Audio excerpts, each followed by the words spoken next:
ഇന്ന് ചായക്ക് എന്തെങ്കിലും ഹെൽത്തി ആയിട്ട് ഉണ്ടാക്കാമെന്ന് പറഞ്ഞിട്ട് അമ്മ അതിന് വേണ്ടിയിട്ടുള്ള ഇലയാണ് പറിക്കുന്നത്.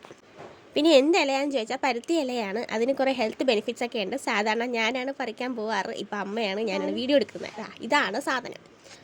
ഇനി ഇതെല്ലാം കൂടെ ഒന്ന് കഴുകിയെടുക്കണം. അതായത് തണ്ടൊക്കെ മാറ്റിയിട്ട് ഇല മാത്രം എടുത്തിട്ട് അതിനെ കഴുകിയെടുക്കണം.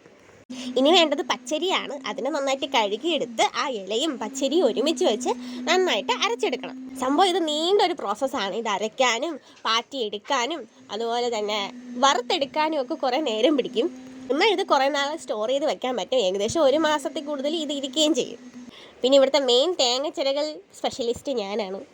പാറ്റിയ പൊടിയെല്ലാം കൂടെ സ്റ്റൗവിൽ വെച്ചിട്ടുണ്ടായിരുന്നു. എന്നിട്ട് ഞാൻ ചിരകിയ തേങ്ങ വന്നിട്ട് പിന്നെയും മിക്സിയിലിട്ട് അരയ്ക്കേണ്ട അവസ്ഥ വന്നു. കാരണം അതിനകത്ത് കുറേ വലിയ വലിയ പീസ് ഉണ്ടായിരുന്നു. വലിയ വലിയ പീസൊന്നും വരാൻ പാടില്ല.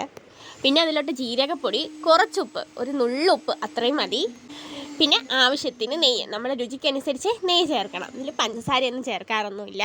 അത് വരട്ടിക്കൊണ്ടിരുന്നപ്പോഴാണ് ഞങ്ങൾ മീൻ വേണമെന്ന് പറഞ്ഞ് വന്നിരുന്നത്. പിന്നെ അവന് മീനൊക്കെ കൊടുത്തിട്ട് നേരെ ഒരു പാത്രം എടുത്ത് എല്ലാത്തിനെയും അതിനകത്തോട്ട് ഇട്ടിട്ട് ഇതുപോലെ ശർക്കര ഇട്ട് അരിഞ്ഞരിഞ്ഞിട്ട്, ശർക്കരയാണ് ഇതിലെ മെയിൻ ഐറ്റം. അതിട്ട് കഴിക്കുമ്പോൾ നല്ല ടേസ്റ്റാണ്. ഒന്ന് ട്രൈ ചെയ്ത് നോക്കണേ.